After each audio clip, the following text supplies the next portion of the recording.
Tuning into Cardshop Talk. My name is Steven.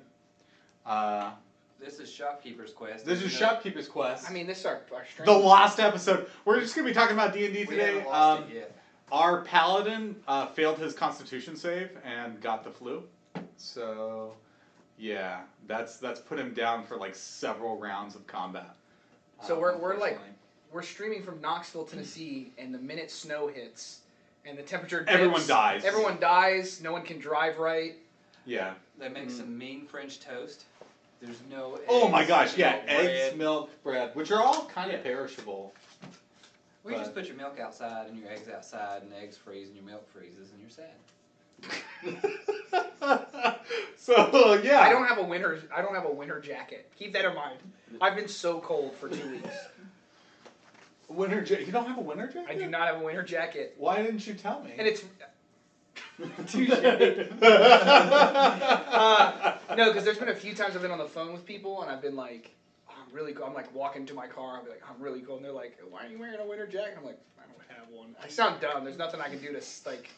I just sound dumb. Do you want? Yeah. Okay. Tell him you're. No. You do not. No. He gives me clothes. You should see Steven's clothes on Josiah. It's They're really hilarious. big. Okay. Anyway, today we're going to be talking about D&D. So D&D actually, and when we went to the Southern Hobby Retail Expo, Yes. which Paul came with us too. Sure did. Wizards of the Coast kind of like got up and they talked about various different things, but one of the things they talked about was Dungeons and Dragons and how successful 5th edition has been. Yeah. They've had to reprint every one of their books multiple times, which they've never had to do. Most of the time, like 4th edition, for example, they do one print run and that'd be it. That was it. But they're constantly having to reprint books. Currently, a lot of places are out of Volo's Guide to Monsters. I think they said some weird stat that was like they had printed 5th edition more than they've ever printed any other, like the editions combined. They said exactly. Yeah, I think that was the statistic. They've reprinted more 5th edition books than they've reprinted 1 through 4th edition. Yeah, which is really good because really D&D's taken off. A lot of people say it's due to Stranger Things. I don't know. I don't think so. I think that's like it's like the chicken or the egg argument. It's Yeah. I bet it was because that It show was gonna happen anyway. Well, no, I just think that like it was probably already on the rise at shops, and then probably and the guys who created that show already played D&D, and so they put that in like to the story, and it just worked really well. And so and nothing they like used in the show is like created for the show. It was all like from books and stuff already. The Demigorgon and the Mind Flayer. Spoilers, by the way, if you haven't seen. But so I think that it already existed, and maybe it was on the rise, and I think it just all of a sudden made that push to just like get more, like make the spectrum wider of who can play. It was already expanding, but I think it just in a big way was like. I haven't watched Stranger Things yet. Does that mean I need to go home and light some candles and get something to drink and watch Stranger Things? Why would you need to light candles? To set the mood. No, because Bobby didn't pay his bills, and it's snowing in Knoxville, so therefore. So we're all gonna die. I'm gonna need I a was little gonna heat. say, with Stranger Things coming out, it's been easier for me to get people to actually try D&D. They're like, yeah, it looks like they were having a lot of fun. So it's been easier for me to get people into it. Yeah, with less barriers to entry. It's more an approachable thing. The other thing, if Wizards of the Coast is watching, the starter kit. I doubt it. I know. I just like saying. Let me say it. As if because we like wizards, and so it, like so naturally there's a world where they like, should they like listen to us. Right. Yeah. If we can see them, they can see us. They can see us. But the starter kit, Lost Mines of Phandelver and stuff, when they came out with that thing is genius because it's cheaper than any book that you can buy, and it's everything you need to play the game. It's kind of the gateway drug to D&D, and it works really well. It has the dice, it has all the character sheets and stuff like that. That's been really cool. Well, let's not forget the key factor. It's just a quality product. The system it's is really good. The books are. Look at the art. Look at the quality of the books themselves. Like it's just a quality product that works. But go ahead. I was just gonna say like what Paul's saying is like I think that there have been many times. Because I'm 27, and the first time I played D&D was November. Yeah. So like that's honest to God, the first time I ever sat down, cracked open a book with people, and like committed to playing. But I'd thought about it since I was like in middle school, Yeah. Because I had like older brothers, friends, and stuff like that. They were all like, I play or have books, but it was such a daunting thing to where like. Yeah. And so, but with the starter's guide and with kind of this like Stranger Things mentality, and I think maybe they themselves probably know what they have on their hands at this point, and they're like, we got to streamline it for other people to start playing. And Magic's doing it too as well. Same company being Wizards, that like they want new people playing it at a much regular volume. Yeah. And so there has been a big year where just they've come and out fantasy in general is just kind of expanding, and a lot of the people who kind of grew up playing D&D are now in more influential positions and stuff like that. And you can see like in a lot of things how D&D has influenced other things. Like for example, Hearthstone. I don't know if anybody plays Hearthstone. No. They came out with one called Kobolds and Catacombs, which is an obvious play off of Dungeons and Dragons. Kobolds and Catacombs. And throughout the whole thing, it's basically mapped out like a D&D game. You know, like, you're traveling through a dungeon and leveling up and getting items, you know. Like the Dungeon Road mode. Exactly, the Dungeon Road mode and stuff like that. So it's really interesting. I had a question for you, Paul, which was, have you played previous editions of D&D? Yes, I have. And when you compare those editions to the current edition, because this is one of the selling points and one of the things I think it's easier for people to latch onto this one, is 5th simpler than those past editions. Yeah, definitely. I thought that was the case. It's so much more streamlined. Like, there are some people that play like some of the older editions. They say this was too trimmed down. There's not enough to it, but there's enough for you to actually get engaged. Right. And you still get to do enough role playing to make up for any complexity you don't really have. So when they say too trimmed down, like what does that mean? Does that mean because for example, like when these guys are playing, like I want to like hit that guy in the face, you know, from over here, and it says, okay, roll for that, and it's just, you know, go ahead and roll a dexterity check or whatever. Yeah. So is that there's like more complex checks, or what is it? Well, depending on if you're trying to do something a little bit more complicated with taking a shot, there could definitely be more rules. Like grappling and Pathfinder or 3.5, that was a nightmare. Yeah, how's that work? No. You don't want to talk about it? Okay. No, we're good.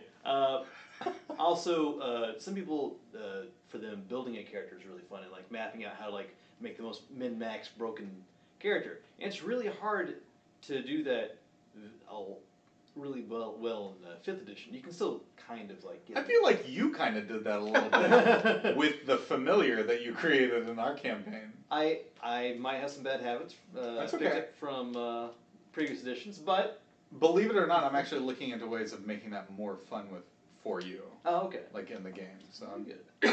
But yeah, but you're saying there's like it's harder to break the game. Yes. Because it's more simple. Yeah, they did a really good job balancing things. There are a few. I mean, there's always going to be some builds there just have some exploit, but yeah, I've noticed all the classes that use kind of like physical attacks. They early on it seems they get the plus whatever modifier or whatever, and that seems to be a lot more powerful than what casters are kind of able to do. Because you like expend a spell slot and then cast a spell, and you may get to roll 3d6s or whatever, but only end up doing 5 damage, or you miss, you know, or whatever. Whereas if you're a fighter or whatever, and you have +5 to the attack of your great axe or whatever, you're going to be doing 6 damage at least if you roll a 1. You know? Right. So, which is an interesting balance thing. I didn't really have a point to that. This is where I went with that. It's okay. It's okay. No, I mean, I feel like when you have You'll hold me. you get a party built, you know, that covers each other's weaknesses. Is that the detonator? Yeah, this is. That's a fidget cube. If you all fail tonight's stream, I'm gonna blow us up. At least we finally found the weakness. We went out on top. Let's blow up the store. Please don't. Well, I'll say the interesting thing about the older editions is like there is this before I started working here. I guess when I first started working here is the crusty early editioner. Yeah, is what I had in my mind. Like the guy who plays with his friends in their parents' basement playing 2nd edition only. Right, that's like the stereotype. That was the stereotype that I had in my mind, and they probably do exist because all things, you know, like there's a spectrum. There's a reason why there's a stereotype. Yeah, and so they probably do exist, but the interesting thing about that is that people come in and so I don't know where those people do exist on it, but it's like there are people who used to play, and they only played like 2nd edition or something, and then they'll come in and be like, they'll see all the D&D stuff we have, and they'll immediately kind of like be brought into that and kind of be like, oh, I used to play. Do you guys play, like, what is it like now? And when I tell them, most of the time when I tell them 5th edition is what's going on now, and there's all these ways to get in it, being like the Adventure League and all like a starter guide, and there's all these like minis that are being like massively produced. It always, the fact that it's simpler or more streamlined is always a plus to most of those people. Yeah. So it's like, and so the rigid 2nd edition guy who's, you know, has this campaign in this must-see basement, and it's just like, you know, like being weird and fringy and stuff like that, it's kind of broken when I hear that, because it's like, you know, and you have Pathfinder 3.5, and those guys seemed kind of stodgy in comparison to the 5th editioners, kind of. Right. But it's like, but most of the people that played older editions, whenever they're coming back to the game, they seem really appreciate excited about it. They appreciate the fact that it is more streamlined. So that says something to like, and it's that kind of like, the stodgy people are probably a small faction of people that just are holding on to something or more nostalgic, but like in mass, most people trying to actually play it or get back into it or use it as like a way to enjoy each other and play. They like that it's easier to hop in and play. And we have, I mean, like, we have some older players that come and play here, and every one of them that I've talked to, they're like, oh yeah, this is I way love better. 5th edition. What's to add on to that though? I have interacted, because a lot of times when somebody comes in and they look at the books or whatever, I go, you know, oh, do you play D&D? It's just a conversation starter. When you're at the store, you want to engage a customer or whatever. Oh, do you play D&D?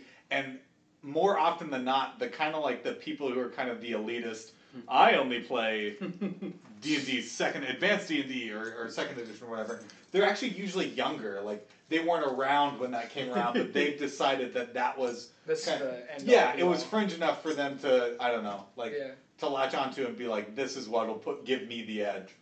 And that's probably not a 2nd edition thing or even a 3.5. I guess 3.5 being Pathfinder, it becomes a thing, but like it probably wasn't a like 2nd edition is the best. It's just that friend group or that person at some point went, this is it. This is the final iteration, and instead of me going forth and trying something new, I'll just assume that I'm right. Exactly. And so that's not a D&D thing or a 2nd edition thing. That's just a people thing. That's just a people thing that, like I said, all people exist in when they any one thing being D&D. There are those people that exist, and just like But and if you're the DM, you're kind of like the opinion leader of your group of friends when it comes to not in our game. Running the game. Not in our game. I'm just saying in general. But I'm sure. I'm not in our game. No, it's okay.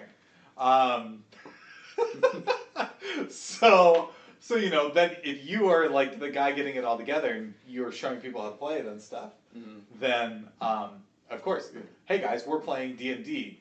Oh, okay.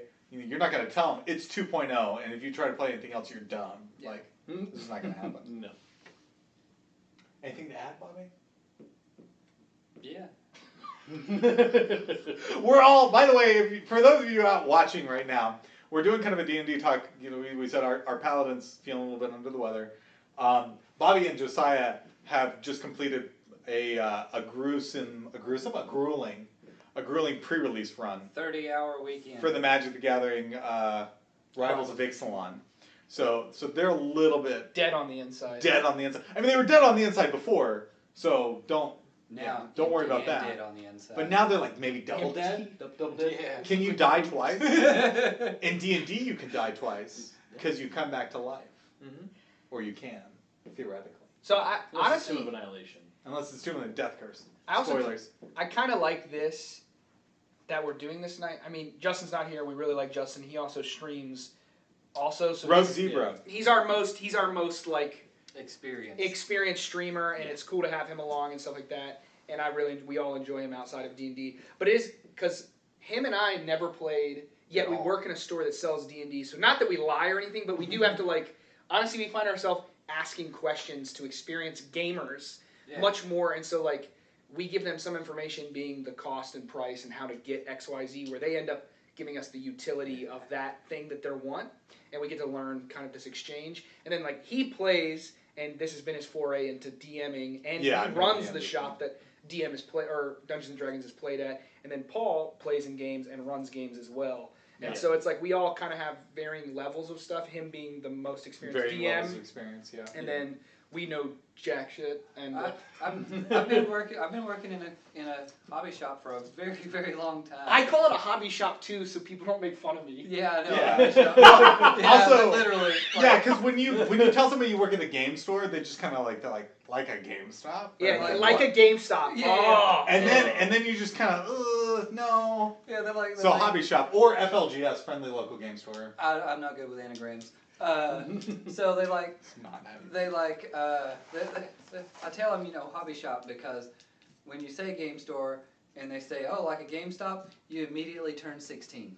Yep. Right in front of their Well, eyes. so most of the time I'll be like, they'll be like, what do you do for a living? I'm like, oh, well, I work at like a hobby shop. And I don't know, it's not hobby store, it's a hobby shop. Hobby Yeah. shop. And every time they go, oh, like model trains? And then I have to say no. Yeah. And then they're just confused. And I know if I give them any more information, they'll figure exactly. They'll The figure game out is up. They'll figure out The I'm a game is loser. up. So I'm just like board games. I don't start work until noon, and I get off at 9 because I don't want to get up anymore. Yeah, well, and most gamer people don't want to get up early. No. in the But morning. anyways. Except for you, because you're insane. Anyways, where we were before, Yeah. I've worked in a hobby shop for a very long time, and never played D&D the entire time. And most of the way that I actually sold any kind of RPG game was just regurgitating what I'd heard. Oh yeah, 3.5 is very streamlined, and I didn't know what that meant. Right. I just said it because it sounded good and I believed it. But D&D is actually, and I think part of the reason why there was kind of, I at least still on don't know my what it end, means. more interest in learning how to play. Because we carried D&D books. When 5th edition came out, people were excited about it. We carried it. We had a D&D community, small, One table. at the game store. We had one table that met On a once a week. Wednesday. And they would come in, the customer would come in, and they would say, hey, the new D&D book is coming out. Are you going to get it? If you do, I'd like to buy it from you. And, so we would basically sell on pre-order, maybe carry one of the book when it came out and stuff like that. And just over time, 2 was the biggest we ever ordered for a long time. it was 2. Like, we would call up the distributor and be like, ooh, that new book is coming out. Can I get 2? And which they'd is say like- no, it's lost in the mail. They'd be like, fine. And but- send us 2 in a weird package. Yeah, it went from like one table to a really cool D&D coordinator kind of adopting our store and organizing more games here and stuff like that. And through a website called warhorn.net and Facebook, D&D Adventures League, we just had more people coming and enjoying the game. So we had to pay more attention to it. We all Because there was know just it was more Jay. people. They were, yeah, I like Jay. Yeah, we all know. So, like, that was a really cool thing that just happened at the stores. More people were getting interested in it, and so then you had to start getting all the supplementary products, the miniatures Oh, yeah. and the character sheets and Spell things like that. cards. Spell cards. Spell cards, which to a layman are like, it honestly makes more sense than anything to me. So Yeah. a person who, like I said, up until 3 months ago, I'd never played. Even when we got spell cards, at first I was just like, what are these? Why are these a thing? And now playing D&D, Yeah, I can now sell them and just be like, yo. you need spell Because cards. Christmas came and went, and honestly, people were like, and every hobby has this thing that like was an easy sell, but that was the easiest to sell. Oh, Like, yeah. I have a DM that needs things, or I have a person who plays a bard, like, because that's the kind of information they have. Is like my friend plays a bard character, And that's all I know. and I would just be like, spell cards. Even if you didn't even play that class, I'd be like, everybody who plays, kind of like in Magic, oh, you love playing XYZ, you ultimately want to try the whole gambit of things. Yeah. So it's like, if you're playing a bard now, you might want to play a warrior class or something later, and just buying them that class of cards makes your next game, like, I can do that. It makes it just like, at a pretty cheap price point. Yeah, you're just like, Yeah. I already have the things to do it, I'll just do it to have fun. It's another way to enjoy the game, or like, decisions are kind of made for you. And the single greatest thing that they could do. Now this is for Gale Force 9 / Wizards of the Coast, and anyone out there listening who wants to do it. Nobody.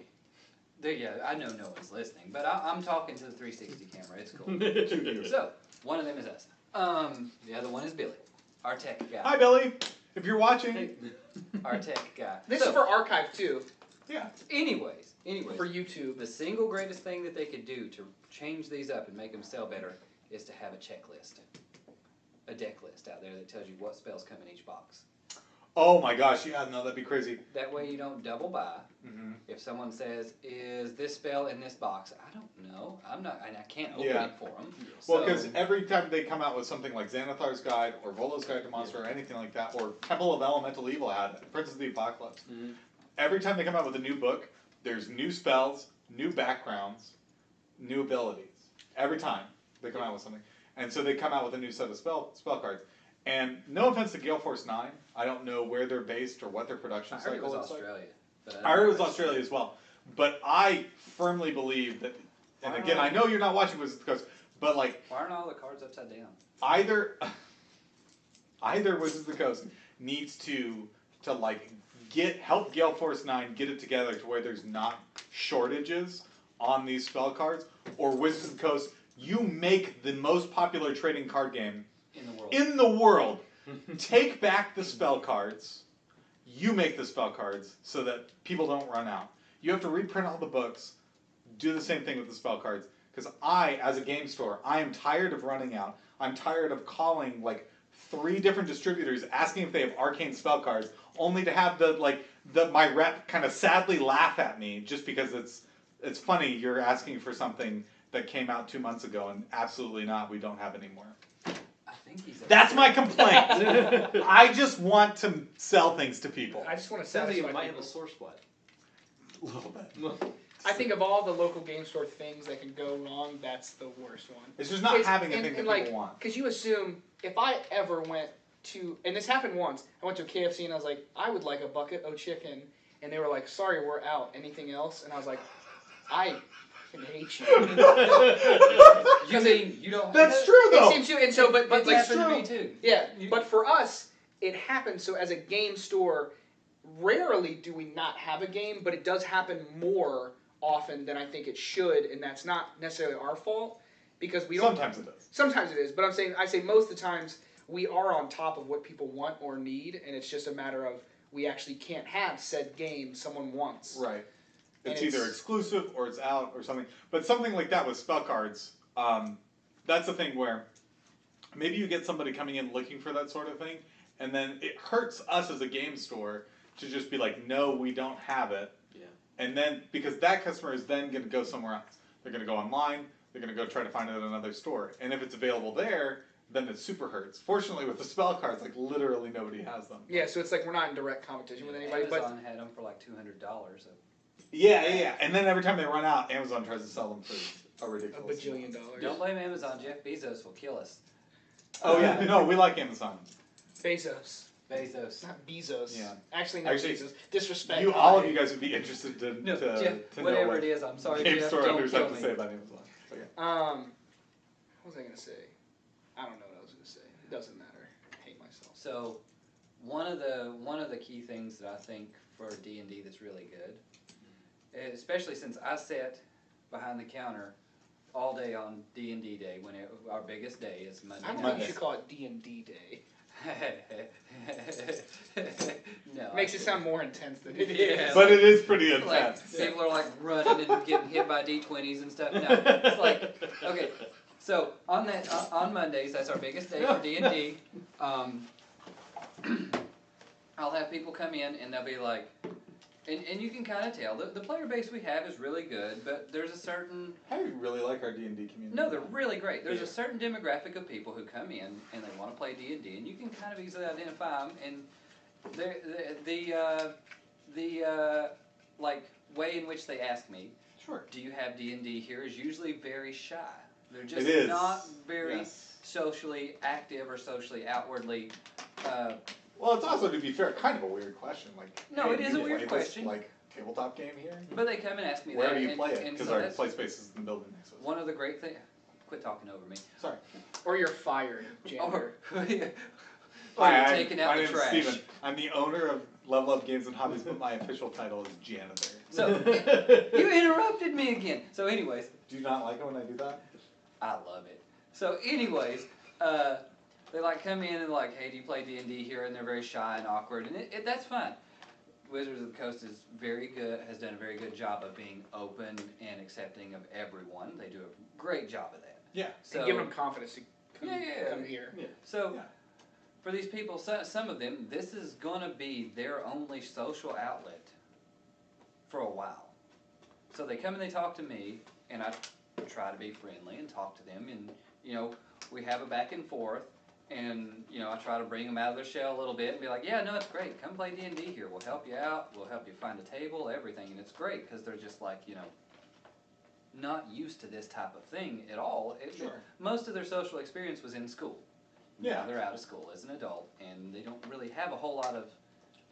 Either the longer you're out of school, Right. the less you see the people you went to school with, and Yeah. you don't know as many people, and so they come in, and they know me.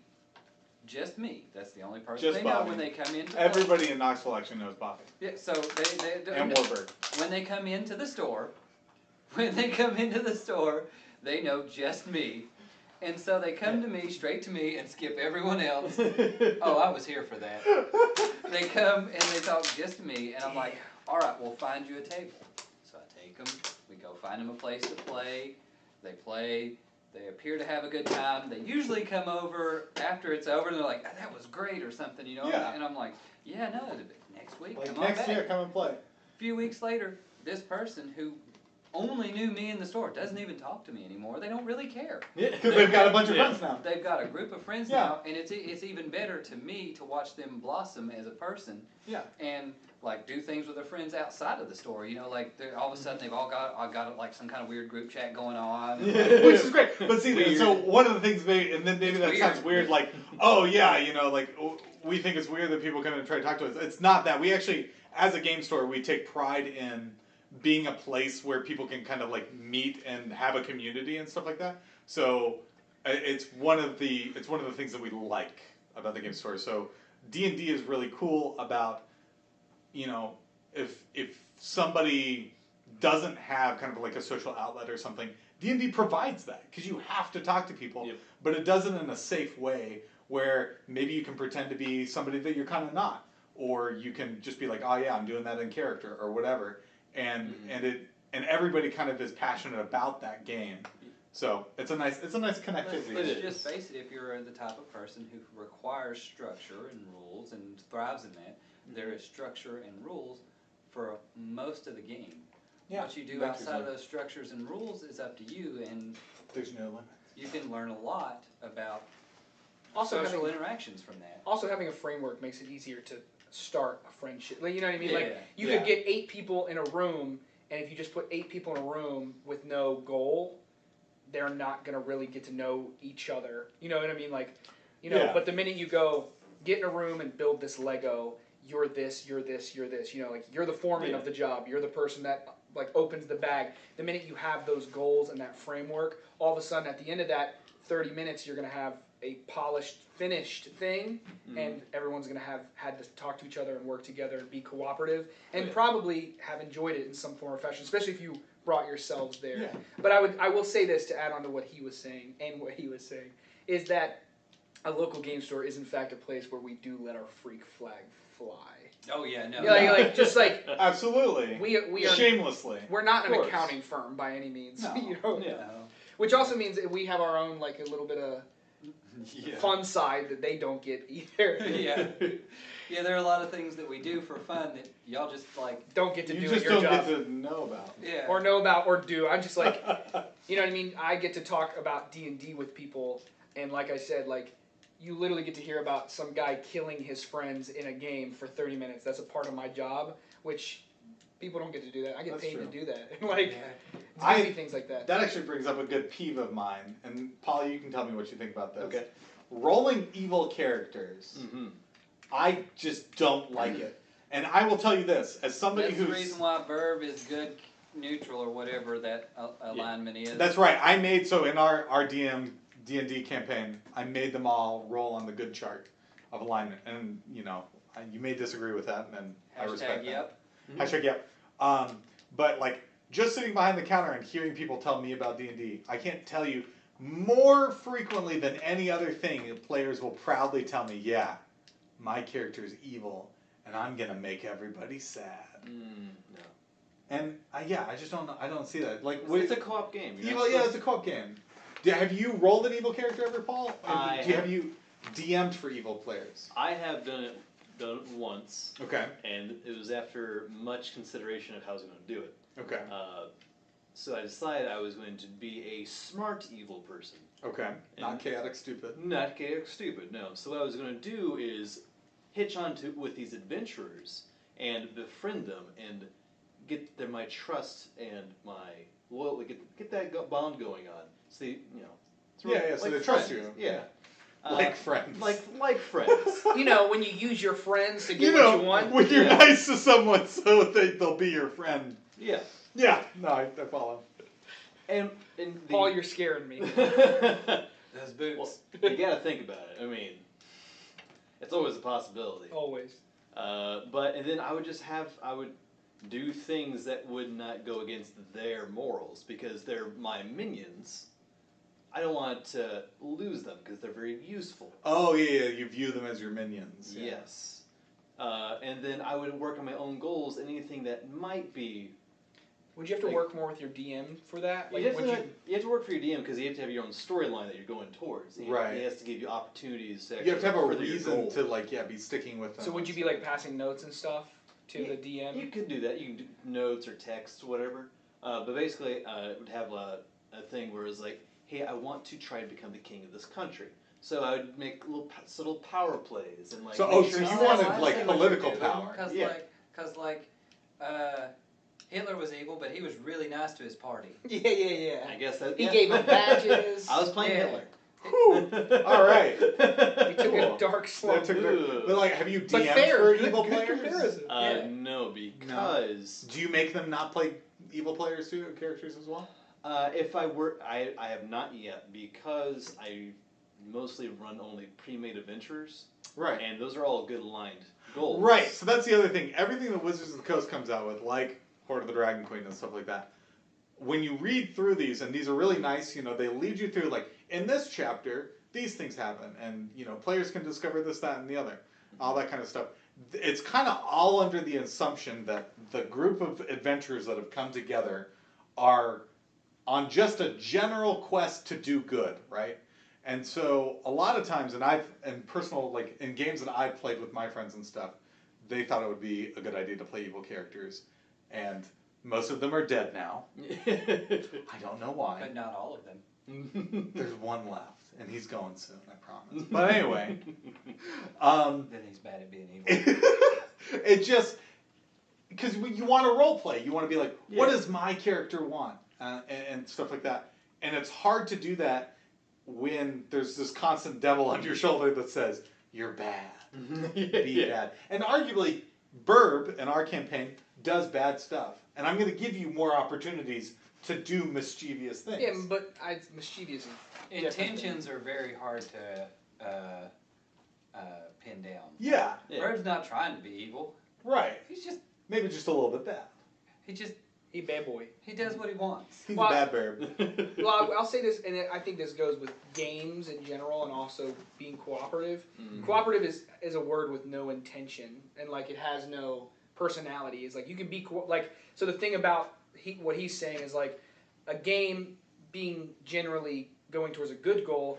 Obviously, everyone should be good. But at the same time, I assume part of the fun and probably what happens is like if you are with your friends and you all want to play a quest where maybe you're evil and everyone has to play that and do it well, then that's like really fun. It is. And so, but it's this mix And then match. you can be bad, But that's kind of, as a person who didn't really play D&D, when I was kind of meeting these people, because half of the people I met were like, I would be hearing of this experience that he's talking about where like you have the guy who's just like going from A to B, he's going to the bathroom or something, he's just like, man, I'm playing an evil character in this good campaign and everyone hates me. And they're always really proud of it. They're always very proud about it, and it's like, When you you hear the the bathroom, I'm gonna pee in the floor. well, and no. we as the game store don't like that. Well, no, it's just a matter of like, you can only assume the other side of the coin is everyone else having a miserable time, not enjoying it. Yeah. And then, that's the experience. But the other half of it are people that are playing bad characters, but they're among friends that are all doing a similar cooperative thing. Yeah. And like having their own new experience that's healthy. And so evil characters, I guess, is like, evil character isn't bad, but it's, if you are an arch enemy of your friend group, that's whether it's the good character in the bad campaign or the bad character in the good campaign, it just doesn't make sense to be with people and like be Yeah. this like needle in a haystack, something for them to find out. I feel and, like be there's a unhappy with. very broad difference between being evil and being an asshole. Yeah, and I mean, yeah, for lack of a better, that's a good way to put it. Yeah. And I think that's maybe the reason why I don't like it so much is because that's the common assumption is if I'm going to play a bad character, I need to do bad stuff to my friends, which is not what you need to do. And that's what Paul was saying. Yeah. It's like Paul's, you know, there are charming evil people, There are. and in a game. Yeah. There are charming evil people, and I think that that's a part of the like part of the thing to explore within a game that is built on societal constructs and like this fantastical illumination of like what you can do in a life or in a story or something like that.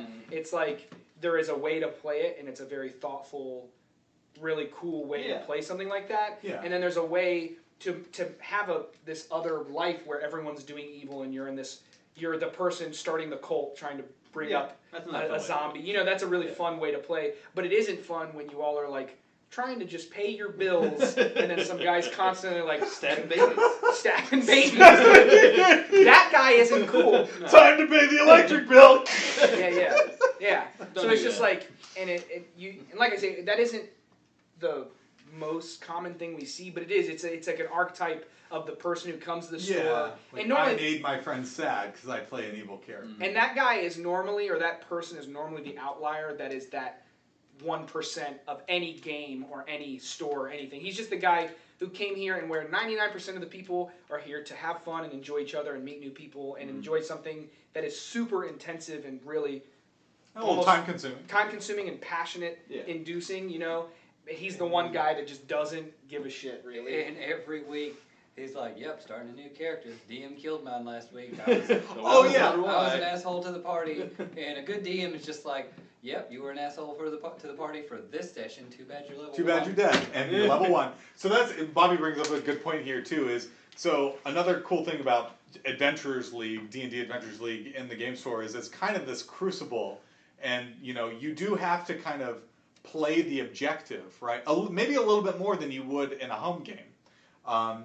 And if you don't, you know, the DM is there, kind of volunteering on their own time because they enjoy it and stuff like that. And if you're trying to derail them from kind of the quest that he's laid out and prepared for, then yeah, you know, he's gonna punish you. Like, you caught the hut on fire, and now the guards, you have a warrant out for your arrest, and they're gonna find you. And oh no, looks like they're way higher level than you are.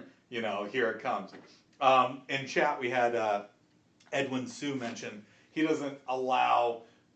He frowns upon like younger people making evil characters because they tend to just kind of move it in kind of a deviant direction because that's what they assume is bad. And then it doesn't become D&D, it becomes kind of like creep-and-D, I guess. No, I like their moral compass isn't as strong. Yeah, like. Also, I think, like I said, I like a clear distinction between not so much an evil character, but just a mixed-matched character. Yeah. Someone who's doing something in a game that's not the goal, and that's not being very cooperative. But I have almost realized that it is less creative to just, because there's societal expectations, and so it's like it's hard. It's easier to just be like, I want to try to kiss that barmaid and then slap her boyfriend. You're like, that's way easier and less creative to do than just be like, I'm an adventurer. I'm an adventurer. I'm trying to like, I need the keys to like open this back door to get, you know, it's more creative to do something that is like not weird or deviant. You know what I mean? Deviant's a word for a reason. You know what I mean? Like, especially if you're like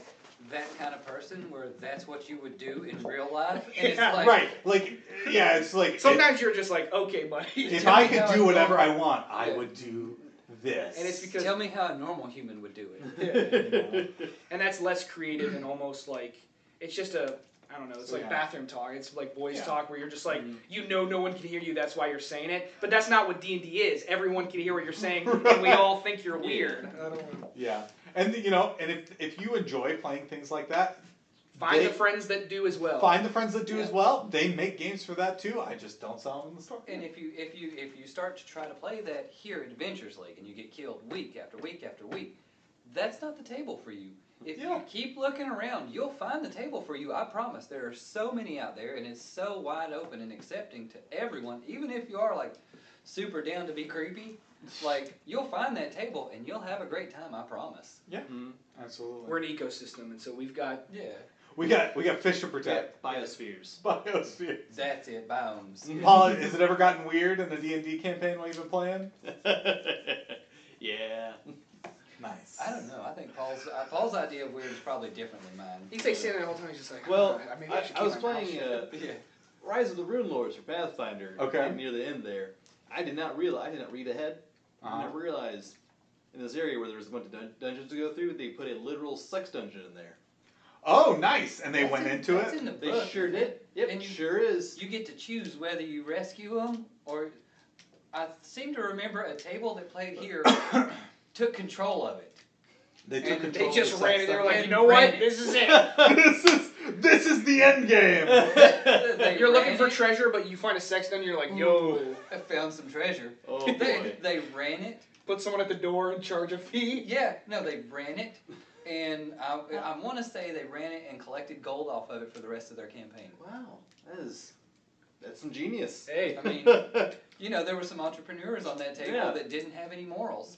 But no, Jeff Bezos was at that table. I just We're dead now. Yeah, you said, yeah. There's a drone gonna just like.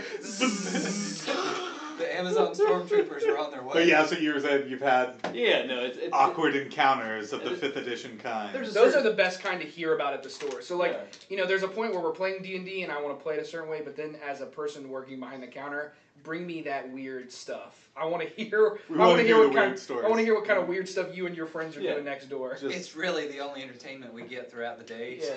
So like, you So know, they do exist. Like in the biome, there is that corner of the map where there are people doing stuff like that. And Yeah. Bring me that content. yeah. I need ideas for this stream. So we can do it in our break room, which is just a smaller room. It's just a smaller room. And So do you shut it down when it happens? You just Oh, like no, I just you just let them go. I go to where I'm comfortable, and nowhere above that. And then of course I don't even go that far if other people seem less comfortable than that. So I read the table. Yeah. And and then I'm like, and it fades to black. And then it fades black. Yeah. You see the curtain flapping in the wind. Yeah, no, I gotcha. We don't. What are they doing if the curtain's flapping in the wind? Farting. No, We they, go Ah! not in this room. I will say It's too small. they had to find an artifact there, and they named it Black Thunder. Black Thunder. Right on. Damn. Nice. Nice. Well, cool. What's your favorite?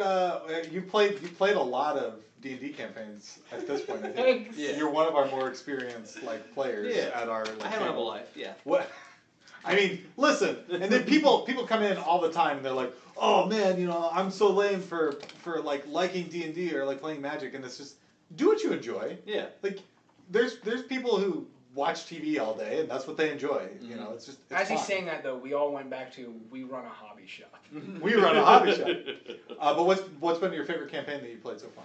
Well, I'd say And actually. you don't have to say mine.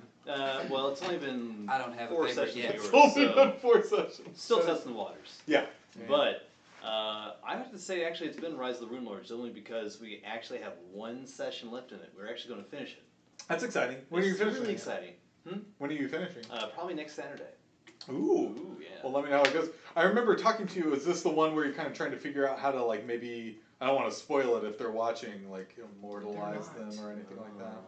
Is that There's this really one? no one watching. Yeah, this Yeah. Okay. Us.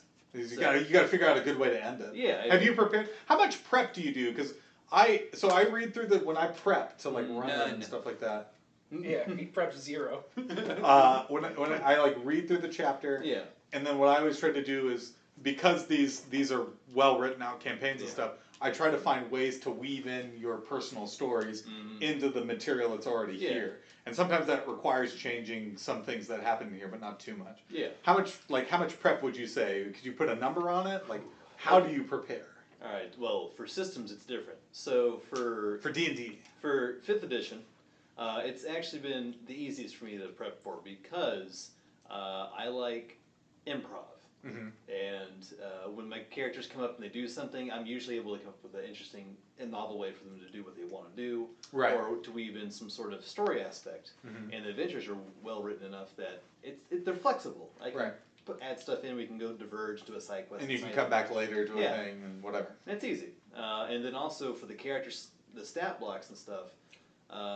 It's a much simpler system in this game than say Pathfinder. Mm-hmm. So I don't have to. I would write for Pathfinder. I would write index cards for each thing they're going to fight, so I could keep referencing like certain abilities, moves, maneuvers, all these things. It was complicated, and because they have grappling in Pathfinder, and that's just what ruins it. It's I'm not. I wouldn't say grappling.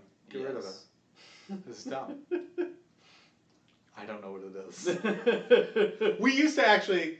This brings up another crazy story. We used to have a huge Pathfinder community. It was bigger than D&D. I don't think you know what crazy means. I don't know what crazy means. This brings up a crazy story. Hashtag I don't know what crazy is. And then it's boring.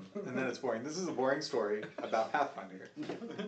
Isn't that crazy? There, okay, touche. Now He knows what crazy. It's so boring that it's crazy. Douche. This is my Pathfinder story. Because you brought up Pathfinder. Pathfinder is a good system. Yeah. And they recently came out with Starfinder, which we've carried a little bit amount of. Yeah. Have you played Starfinder yet? I went to Gen Con and I got to play it there. It was pretty awesome. You enjoyed it? I like the system. There's like space goblins and stuff. Yeah. Is the system different from Pathfinder? It's like the new edition of Pathfinder. They took out a lot of things that people had gripes with in Pathfinder. Mm-hmm. Streamlined it, nowhere near streamlined as 5e, and it's still it's good for people that want a well-balanced system, but it's still crunchier feeling than fifth edition.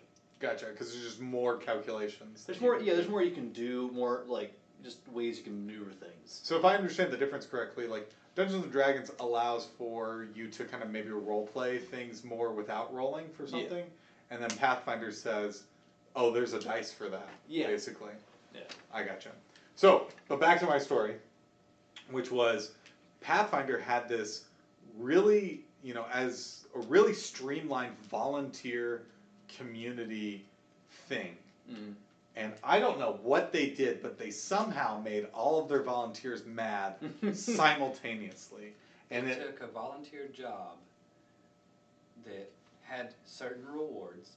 Yep, and they took those away. They took the rewards away. They drastically reduced the rewards and increased the amount of work it took to get to the rewards. Right. And turned it into a job. And they turned it. That's what it was. An unpaid job. With So- bad rewards now. Yeah. Mhm. And if you can learn anything from the past 4 years or 5 years or whatever is, people notice when they have something and you take it away from them. Yeah. Case in point, F&M promos.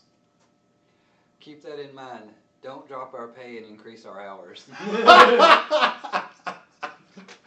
I won't, but I do have to do background checks on you. Thanks, Wizards of the Coast. It's fine. Oh, you want to bring that up? You got to do background checks. Anyway, this is the Cardshop talk. Thanks for watching. Have some calls, mate. I got some phone calls. But yeah, so they did this thing where they really kind of upset their entire base of cheerleaders. And the most important thing, just in terms of a store ecosystem, is people who are passionate about your game and are willing to get other people into your game. So for Magic the Gathering, when you have people who are like, I'll teach you how to play, come to this tournament, I'll lend you a deck, learn how to play this game, this is a great game. Those are the people you want. In D&D, you want those people. In Pathfinder, we had those people, and then Paizo made them all mad, and they all left. Yep. And now we have one Pathfinder table. We on have- Sunday. Two every once in a while. We have a very stalwart group of Pathfinder players that have stuck it out. And they play their games every week. They try to recruit.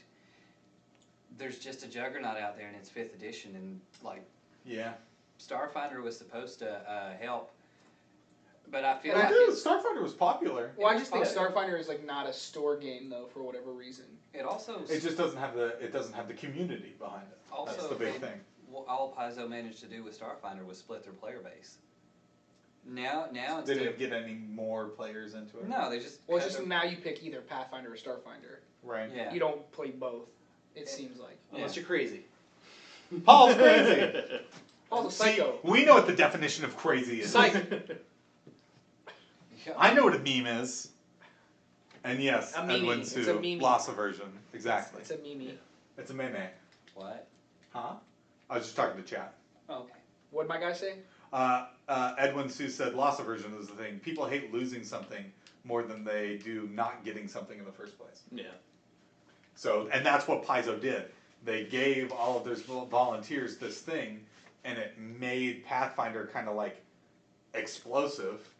And then they were like, wait a minute, this costs a lot of money, you know, and this Marketing. is a lot of work. I don't really think they put so much money into what they gave their people either. I They don't really, know either. I don't know Just what it taking was. it away. But they just took it away. Well, the other thing is, made him feel important too. I mean, because a lot of them were like shirts and that's stuff. the so- thing. Yeah, That's you the got thing. like a Pathfinder When you- Lodge Leader shirt. And When stuff you're like when you that. get a name like an adventure captain or There's Adventures Captain, Lodge Leader. when you get those titles, and you know, like your friends are like thinking about playing Pathfinder, and you're like, well, I'm an adventure captain in Pathfinder. I can help you out with that. It's Yeah. like it's way better than just being like, yeah, I know how to play that. Let's go. I'm a guy who spends all my free time doing this. Let's do it. Yeah. Say Lodge Leader is more concise and less Yeah. conspicuous. So it's just you know, like you give someone a title, you like hook them up like, so if you have someone who's like a lodge leader and you're like, we got this sweet new book coming out. Here's a sneak peek at it that only lodge leaders get. Right. Like That makes you feel important. all of a sudden, the most powerful tool in the world, knowledge, is theirs, and they can disseminate it as they choose. Right, and they can kind of. I mean, I've had. Now I've they had. feel important. Right, and Wizards of the Coast actually does this for D&D. If you are kind of like a volunteer for D&D, you do testing for them with Unearthed Arcana and stuff like that. They will give you extra information and say, hey, we want your opinion on whatever this next new thing is. Xanathar's Guide, which was incredibly popular, a lot of the stuff that is in Xanathar's Guide was from this thing called Unearthed Arcana, which is it's a website? Is that It's what like it is? homebrew It's- aggregate, right? Right, yeah. They go on and they test different subclasses and new rules and things, and they see what works and what doesn't. Mm-hmm. It's like for Wizards of the Coast, it's Billy said nothing worse than a character dying with useful items on them. It's like starving to death at a buffet. But yeah, but Wizards of the Coast, I think, is kind of got the right idea of that, where they reward, dungeon masters and beta testers essentially with, hey, here's this cool stuff that you can try out, and tell us what you think. Which for a bigger company like that, to let its community and player base know that it's listening to you is super important. Yeah. And if you Yeah. look in I don't know if anybody know what happened to EA when they didn't do that. if you look in the cover of Xanthar's Guide at the special things in the playtesting, a lot of our regular D&D players are actually in the book. Yeah, so that's also another point of pride for us as a store, is that we have D&D players that play here, and their name is in the kind of like special thanks to of Xanathar's Guide. Like several of our players. And we just think that's kind of cool. It's actually, it's really cool to actually be like, here we are, this small tiny store that, yeah, I know we suck. This small tiny store. Hashtag small tiny store. Small and tiny. We're not only small or tiny. We're small and tiny. We're both. Yeah. Here we Itty are. bitty And he's a living space. giant. Yeah, And I I'm know. He barely fits in the door. He just like knocks stuff over. But here we are, this small store, and we're just trying really, really hard to get by. Yeah, to get by. to make it a good place to be. Yeah. Yeah. Not just it's going to sound bad, but not just a successful business that stays open, Yeah. but a good place to be. And it kind of reflects, when you look at how much fun people have, the fact that our D&D community still grows. It's only limited, really, By how much space we have. not so much by the space itself, but the soundscape, because it gets kind of loud, and people have a great time. They do have a good time. And I mean, we're also next to a gym, and they... You haven't lived till you've heard Party in the USA at 9,000 decibels. Well, so... Yeah, while they're throwing weights at the wall. I don't know, did I tell you this, Paul? So we have a game store, and then next to our store there was a vacant space and it had been vacant for 3 years. And I finally negotiated with the landlords to rent that space out. And I'm not talking like a week after I signed this lease, the gym next to us gets a new sound system that literally shakes the walls. Their speakers were attached to the shared wall. It's crazy. So, And hey, then- my neighbors, if you're watching, Which you're not. please turn it down. I think what you're doing here is you're going to get us all beat up because they're over there getting fit, Yeah. and we're sitting here eating like candy. And The pen is mightier than the sword! Ah! yeah, you'll say that when they're beating you up because they throw weights like. Listen, I'm a big guy, okay? Yeah, I can run real fast. that's good, but for how far? Because I watch them run around. You the can run parking real lot. long. It's still cold and they run. Gosh, they're like crazy superhumans. Oh, Edwin Seuss reminded us that Unearthed Arcana is articles on the Wizards of the Coast website, and when a new one comes out, they ask everybody who participated in the last one. Well, that's really cool. I'm glad someone's got all the facts when they're telling me about this stuff. They Because know. we don't. We Well, don't- no, I like don't know. that's the thing. One of the things we were talking about is like D&D 5th edition was kind of explosive. It was kind of a game changer. Like, Yeah. it's become a larger part of the store Get it? because it's A game changer. so popular. So there's Yo, things where we hashtag didn't game have changer. to know. That we have to know now. 5th edition slaps. Hashtag game breaker. Yeah, game breaker. Hashtag 5th slaps. 5th slaps. Yes, very big pen. D&D was good. I don't know. Because we went to, as a store, we got to go to that distribution convention. Yeah. So the Hungry expo. Retail Expo, we took Paul along. He's interested in things like this. But it was interesting just to hear D&D at this game that already he's given us these crazy statistics about, the reprint, which is a more like tactile statistic of like their business model and then our business model. But simply just saying this year, which was 2017, which has ended now, this is going to be D&D's banner year. Yeah. And that a game that's been around for a long time. Very long time. And so the fact that a game that has that more much, than Magic. I think. yeah, like Yeah, a 40 lot years more. or something, yeah, like 60s, I think. Right? 79, I think. Okay. 78, 79. In like Wisconsin, right? And then Hashtag Gary then Gygax. Yeah. Hashtag GG. Up in the Lake Geneva. Gygax, right? where it's Yeah, super cold and winter is 9 months out of the year. Yeah. Also, if you play Magic, everybody has a Black Lotus story. If you play D&D, everybody has a Gary Gygax story as well. Okay. I had his children. That's his. Yeah. So yeah, it's just like it's interesting to be at a place to like work at a place where something is so integral to your like kind of system of like business that has this very growing longevity of just like it's a good game and it keeps doing amazing things, and like he was saying, like we have people that play here that are in the Xanathar special things, and it's good to know that the content and the people pushing our content and their own content are like good. They're good at the game. They enjoy the game. They care about the game, and or else that wouldn't be the case. Exactly. And so like luckily like our Magic community is kind of the same way. We're trying to build board games up to like just have people that are playing good games, doing it at a efficient level, and they just care about it. And so it's pretty like you have those cheerleaders that when you care about something, you work for it. And Wizards of the Coast values those people. One of the things also that we saw at the expo was one of the things Wizards of the Coast is doing is actually putting more advertising money and more energy into like streams, like Twitch. So something that we're doing too, like we hope Wizards of the Coast will approve of. You guys, you're also doing another one. You just stream D&D all the time, Dicey Deeds, right? Yes. So if you want to see Paul DM, you're the DM there, right? Half the time. Half the time Paul's a DM on Dicey Deeds. So if you go to Twitch/Dicey Deeds, you can watch them play and see Paul narrate and turn microphones into gold. I've witnessed it myself. It's pretty entertaining. Nice. That was good. That's exactly what I wanted. That's it. Please, I don't do that. You can still watch. No, it. he does that. So Watch it all the same. Paul's promise is he'll do that on the next You one. can watch me turn microphones into trash. You can watch him just merely put a box of microphones into a trash can. Please don't do that. It'll stress me out. But You will stress me out. we have a blue microphone Oh, we now. It's do. not just the color blue. We do have a blue microphone, thanks to our amazing Tech guy. tech guy.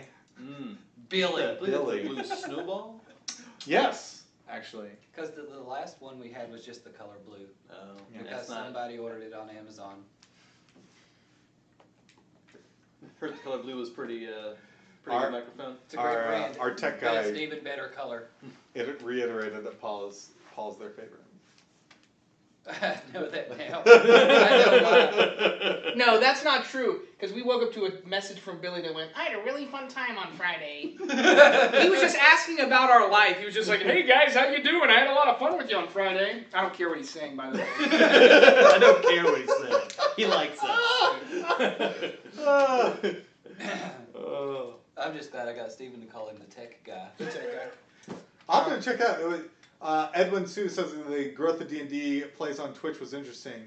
I think JP was the first channel to really do D&D / role-playing streams.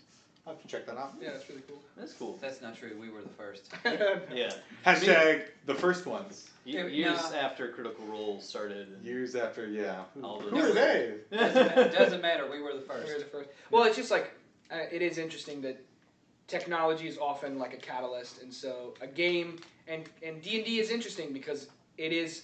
I've actually talked with Paul and with Steven that D&D is interesting because it is such an intimate game and it's so not technological that it's interesting meshing that. Where like it's one of the last vestiges of things that like you have to be together. Yeah. The theater of the mind. Yeah. And so it just inherently is a big commitment. It's a big mental game. It's a cooperative thing with people you care about, and it's interesting that it has been able to mesh so well with something like streaming, like Twitch streaming or game streaming, where it's like all of a sudden you have people that maybe either are not confident enough or just don't have the friends themselves or the connections to do it, can log in and just watch people doing something that's very intensive and interesting and like this kind of archaic way of enjoying something. They can also interact with it through chat as well, which is great because like it's something we want to try is like try to let chat interact and be like, ooh, make this happen and see like how that goes. Someone who says, oh, I work 6 nights a week and my one night of the week off, I have things to do.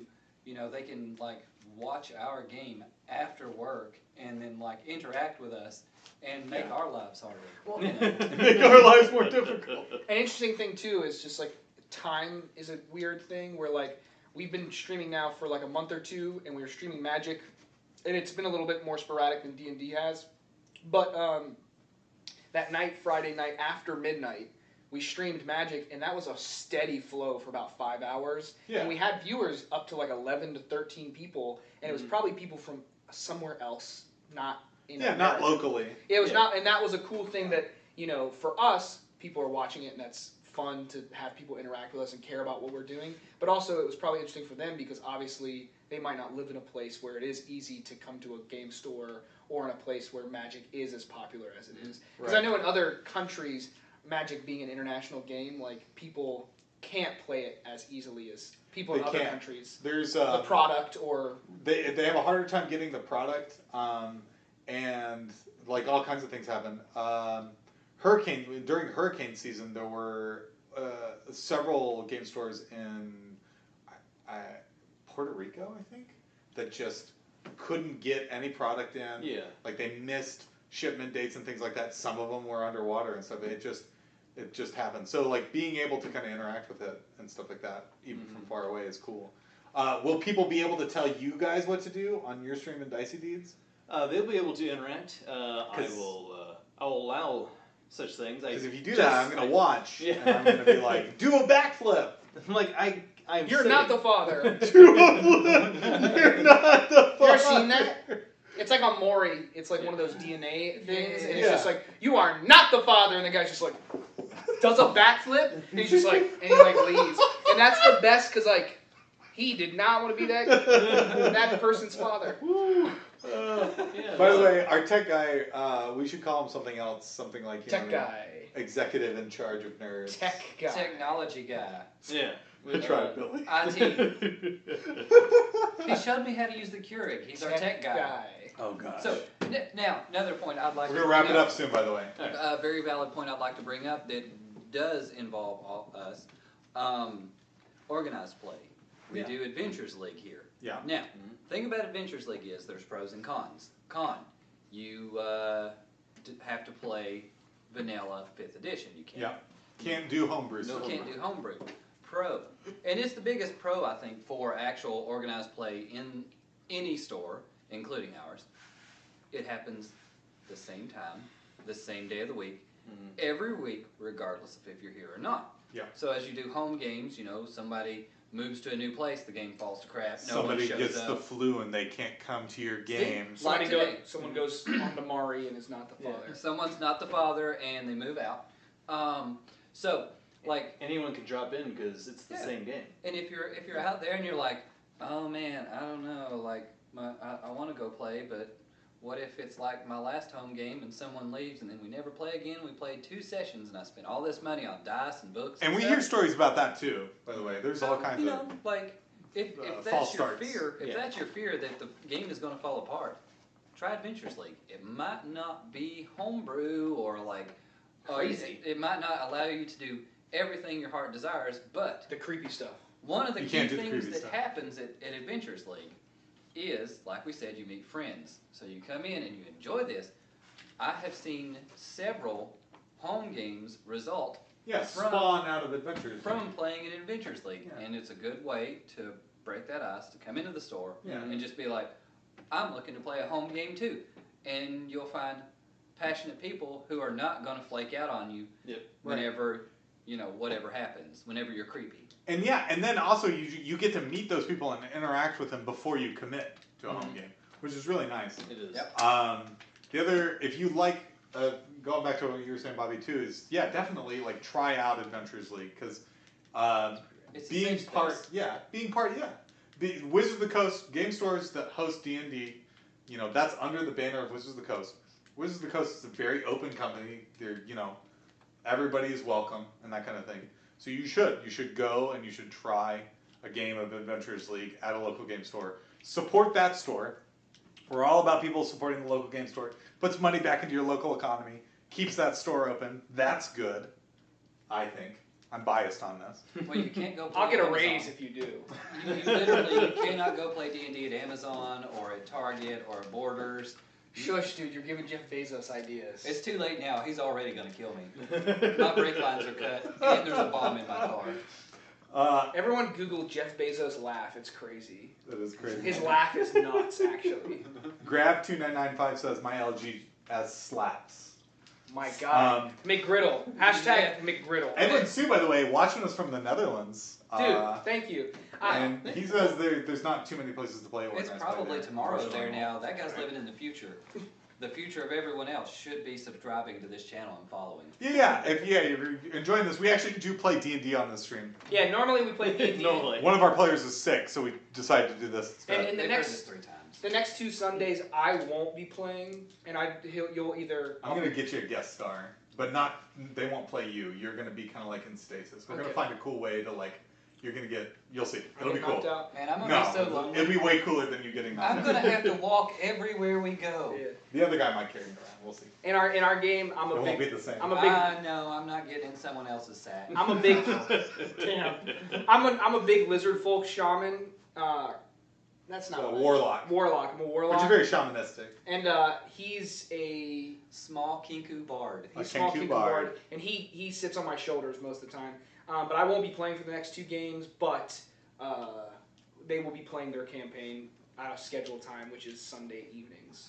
I saw this really good picture. It was a huge lizard folk guy, and he was carrying this like human woman, and it said Dungeons and Dragons Adventure, and then it said like, has anyone lost a woman? Dude, oh man. So there's a whole bunch of these where they Photoshop old modules where it's like D&D, advanced. There's a good chance you'll fight a manticore, is the title of the book, and it shows the old RPG style. I've got to find those. A bunch of riders on Pegasus is just like shooting arrows like, eat horse arrows, Clouds. Eat horse arrows, Cloud. Hit him with your crossbow, Steve.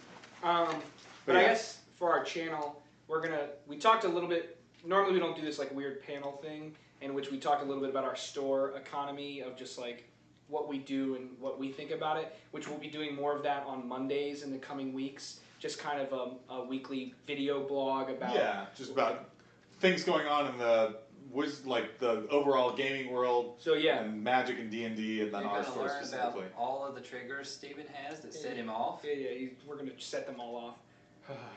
Yeah, but so if you enjoy just us talking about running a local game store, it'll be on Mondays on this channel. Yeah. We play 11 Magic. a.m. Eastern Time. Magic will be on Saturday and throughout the week, just streaming games, and on Friday nights. I'm gonna start playing board games live, and I'll probably be bringing people like Paul on to like help me run board games and teach us about board games and just try things out, and because we sell board games, and then we'll be playing D&D. So And that's what I'm gonna play Magic with some of the silly goobers that play Magic in our store and talk to them. We'll see if it works out or not. They might suck. Well, as long as you enjoy the game is what I always say. No. But anyway, this has been Cardshop Talk. If you enjoyed this, please like, follow, subscribe. Mm-hmm. Send us a message. Go to our Twitter, like our Twitter, which is just @Cardshop Talk. Our YouTube is also Cardshop Talk. If you want to follow Paul, who's a lot of fun, you should do Dicey Deeds, Twitch/Dicey Deeds. And he also has a Twitter, which I also found, which is just Dicey Deeds, right? We do. Yeah, Great. no, I followed it. I think David Okay. made it for you. He So was looking for it. there's Twitter. Part of a team. Edwin, Sue, if you have Ice Age cards and old cards, they're probably worth a ton of money. You should go to TCG Player and find out how much they're worth. Side note. If you want to follow us, Josiah and I walk through the door. Yeah, and if you want to see these guys, you can come visit us here in Knoxville. If you come from the Netherlands, dude, you can stay at my place. You can crash on my couch. Yeah, Level Up Games and Hobbies. We'll have a McGriddle. I don't know if you've got those in Josiah there. loves McGriddles. It's from McDonald's. It's a fucking breakfast and a sandwich. It's really good. Breakfast in your hands. And, the whole meal. Yeah. Do they have? I'm gonna go ahead and put this out there. I think they probably have McDonald's in the Netherlands. No, but we didn't Have say different McDonald's. foods. We said McGriddles. All right, They don't have McGriddles in Warburg. Touche. Well, that's this, the name of a new book. we are Cardshop Talk, but this is Shopkeeper's Quest. This is Next Shopkeeper's Sunday, Quest. come in for Shopkeeper's Quest. Yeah. Tune in. Paul, anything you want to end on? Anything you want to include? Dicey Deeds, great. Dicey Deeds is great. What campaign are you guys playing? I am playing Tomb of Annihilation, and Dave is running a homebrew, which is a little steampunk and a little bit of planeswalking. Ooh, really? Like Magic the Gathering planeswalking? Yeah. Oh, that's cool. Oh, and that's another, just really quick. They make, Wizards of the Coast makes Planeswalker, kind of like Magic the Gathering, Dungeons and Dragons modules. And they're for free available on the internet. Mm-hmm. But yeah, so if you want to see Tomb of Annihilation, or like a sweet sounding campaign with steampunk, punk, Planeswalkers, Dicey Deeds. And we're Cardshop Talk. Bobby can't have something nice to say? Bobby, do you have anything that you would like to say? No. How about you, Josiah? I'll be getting a McGriddle tomorrow morning. Josiah will be getting a McGriddle tomorrow. That's all, guys. Thanks for watching. Thank you. And having a great day. And thank We won you, two-headed giant. Yeah, undefeated. Bobby and Josiah won two-headed giant. Okay, thanks, bye.